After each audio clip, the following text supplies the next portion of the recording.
Good morning, ma'am and sir. Naibay ko karon sa inyong atubangan, no? Kay gusto na akong i-share sa inyo ha kung unsa kalami ang sardinas na akong na-discover. Sinalong taga-adlaw-adlaw. Excited na ba mo mag-ani, guys? Ma'am, sir? Ito na po. Tsereng! Yes po, wala pa akong pangalan ng sardinas na to kasi nagunahuna pa ang tag-iya kung unsay nindot na ipangalan sa iyang sardinas. Punpohon kung kuan na ni ma-publish na sa katindahanan.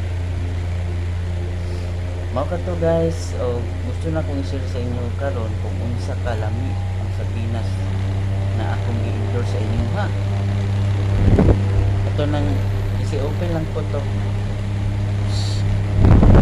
Madali lang i-open. Kaya madali lang. Amoy nga. Wow! Amoy pa lang, ulam na. Matikman na. Sarap talaga guys. Wala dito kaming storyaan niya na sardinas ba? Sobrang sarap talaga.